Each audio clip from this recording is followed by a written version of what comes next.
है तो हमें क्या करना पड़ता है, राइट? ऑब्वियसली हम सब लोग यही ज्यादातर सोचते हैं कि यही हमारे को पता चले, और आज हम इन सब चीजों के ऊपर बात करेंगे। जितना भी टाइम मैं दे सकूंगा हम इसके ऊपर डिस्कस करेंगे। बट ऑब्वियसली पहले मैं पूछना चाहूंगा हर्ष या राहुल, कोई ऐसी चीज जो आप चाहें आपकी डाउनलाइन, क्योंकि जितने लीडर्स आपके आज यहाँ पे हैं, कोई ऐसी स्पेसिफिक चीज जो आप जानना चाहें अपनी टीम के लिए, तो मैं उस टॉपिक पे भी बात कर सकता हूँ। तो अगर कोई ऐसा टॉपिक है, ऐसी कोई चीज है जो आप लोग जानना चाहते हैं तो भी ठीक है, नहीं तो फिर मैं एक बात करूंगा वेस्टीज के सिस्टम में और सक्सेस के ऊपर, कि हमें सक्सेस कैसे मिलेगी और वेस्टीज का सिस्टम कैसे सक्सेसफुल बना सकता है लोगों को। That's more important. तो बिल्कुल हर्ष सर। और राहुल, एनीथिंग? हाँ सर, सर मैं ये जानना चाहता था और अपने टीम के बिहाफ पर कि पहली बात तो एज अ कैरियर लोग नेटो मार्केटिंग क्यों करें, और दूसरा जो हम्म सबसे इम्पोर्टेंट है, नेटो मार्केटिंग केवल वेस्टीज क्यों करें, only Vestige. Hmm no doubt, absolutely both the questions are amazing. तुमने दो क्वेश्चन में ही सब कुछ पूछ लिया राहुल और हर्ष रादर।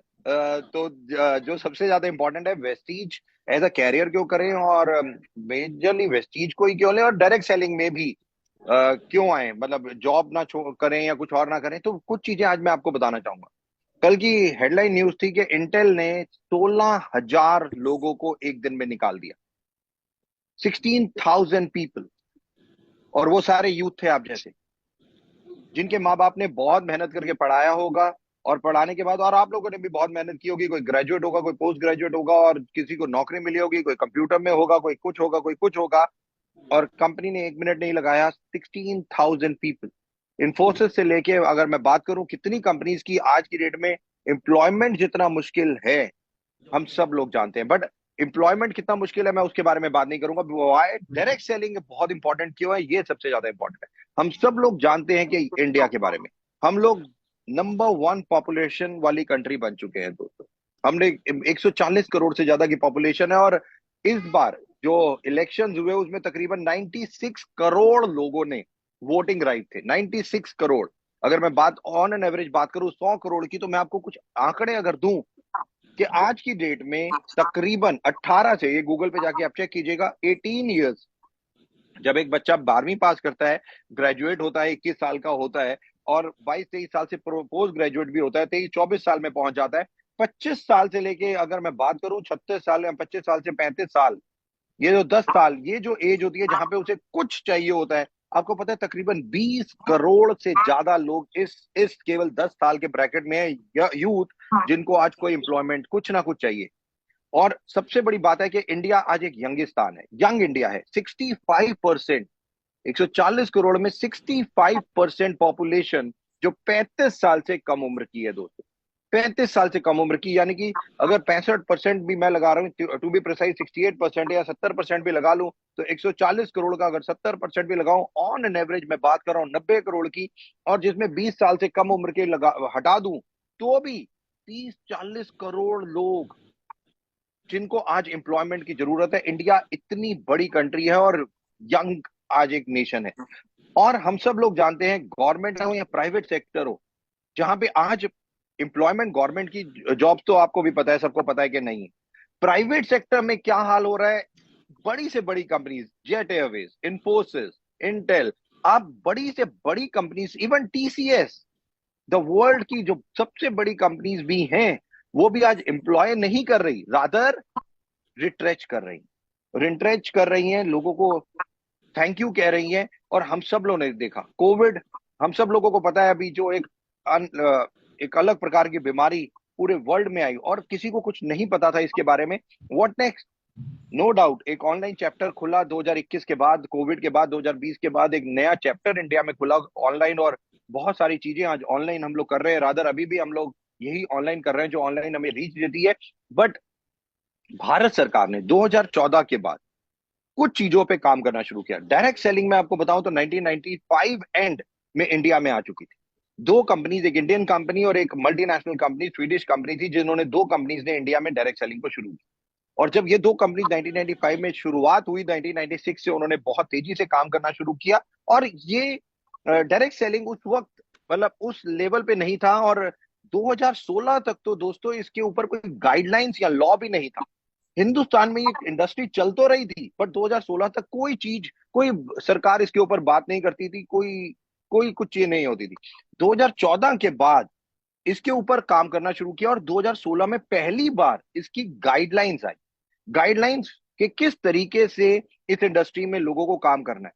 और ये इंडस्ट्री में 2014 के बाद इसलिए ज्यादा जरूरी भी हो गया क्योंकि इतनी बड़ी कंट्री में, इतनी पॉपुलेशन में, इतने लोगों को एम्प्लॉयमेंट देना एक भारत सरकार या किसी भी सरकार के लिए एक बहुत बड़ा चैलेंज।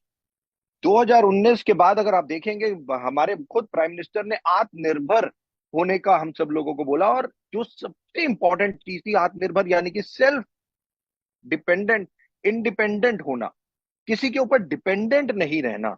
और यही एक चीज थी जो सेल्फ इंडिपेंडेंस की जब बात की गई कि हमें अपने पांव पे खुद खड़ा होना। और जब अपने पांव पे खुद खड़े होने की बात होती है तो हम बिजनेस की बात करते हैं।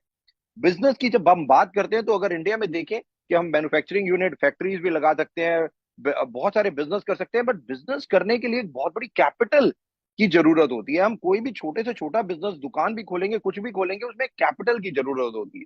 बट डायरेक्ट सेलिंग एक ऐसा मेथड, एक ऐसी इंडस्ट्री जिसमें जो सबसे ज्यादा इंपॉर्टेंट है कि आपकी लेबर यानी कि आपके हार्डवर्क और आपके स्किल्स की ज्यादा जरूरत होती है रादर देन आप पैसे। राइट, आपके लर्निंग एटीट्यूड की, आपके एटीट्यूड की, आपके पॉजिटिव एटीट्यूड की, इन चीजों की ज्यादा जरूरत होती है इस इंडस्ट्री में रादर देन आप पैसा लगाएं। राइट, वो चीज इस इंडस्ट्री में नहीं चलता कि पैसे लगा के भी आप पैसा करें। और आज तकरीबन, अगर मैं 1995 96 से मैं बात कर रहा हूँ, 2024 यानी कि तकरीबन आप सोच सकते हैं 30 साल के आसपास का समय इस इंडस्ट्री को भारत में, इंडिया में हो चुका है। 2023 रादर 2021 दिसंबर में लॉ आया। लॉ में कुछ चीजें चेंज हुई। तब वेस्टीज के हमारे एमडी सर मिस्टर गौतम बाली सर और एक और कंपनी के जो थे, जो दो लोगों ने भारत सरकार के मिनिस्टर से बात की और जो कुछ चीजें फाइन ट्यून कर रही थी उस लॉ में वो की। और 2023 जुलाई में भारत सरकार ने इसके ऊपर एक लॉ बनाया और पूरी की पूरी 100% इसे एक लीगल इंडस्ट्री का नाम दिया गया। राइट, और ये अब 100% लीगल है। और भारत सरकार ने खुद इस चीज को एनालिसिस किया कि डायरेक्ट सेलिंग में जिस तरीके से लोग अपना कैरियर बना सकते हैं, वैसा एम्प्लॉयमेंट देने का जरिया शायद पूरे विश्व में कहीं नहीं है। दोस्तों, मैं आपको बता दूं, मैंने पढ़ाइयाँ वर्ल्ड वाइड की है। मैं अभी भी पिछले महीने, एक महीने से अमेरिका में था। राइट, उससे पहले भी मैं 3 4 बार अमेरिका गया। मैंने इवन जो अपना पोस्ट ग्रेजुएशन मैनेजमेंट किया वो भी अमेरिका से किया।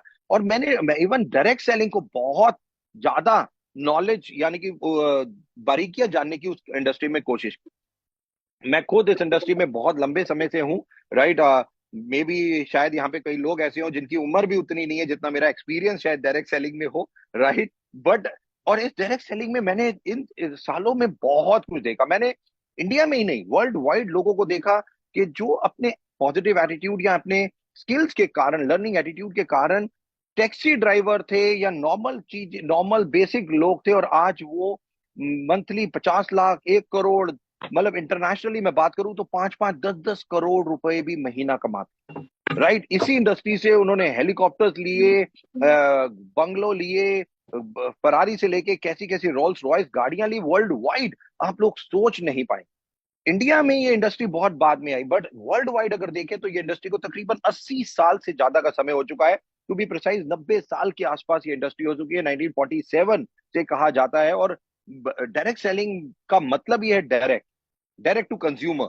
राइट, और मैं आपको बता दूं, लोग अक्सर कहते हैं कि ये डायरेक्ट सेलिंग जो है या डायरेक्ट टू कंज्यूमर जो हम लोग बात करते हैं वो विदेशों में शुरू हुआ, बट मैं आपको याद दिला दूं, डायरेक्ट कंज्यूमराइजेशन इंडिया में ही शुरू हुआ। आपके घरों में चूड़ी वाले आते थे, आपके घरों में सूट वाले आते थे, आपके घरों में चादरें बेचने वाले आते थे, वो सब डायरेक्ट सेलिंग ही था।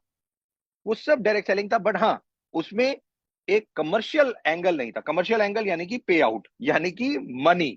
राइट, ये एंगल नहीं था। बट वो लोग आपके घर में, एक कंज्यूमर, एक फैक्ट्री में बनता था, एक व्यक्ति आपके घर आता था और वो बेचता था, वो direct seller, pure direct selling होती थी। और ये इंडिया में भी बहुत टाइम से चल रहा था, बट ऑब्वियसली कमर्शियल एंगल इसको देके आज वर्ल्ड वाइड ये माना जा रहा है कि फ्यूचर डायरेक्ट सेलिंग ही है। हिंदुस्तान, इंडिया गवर्नमेंट ने भी इसके ऊपर बहुत काम किया।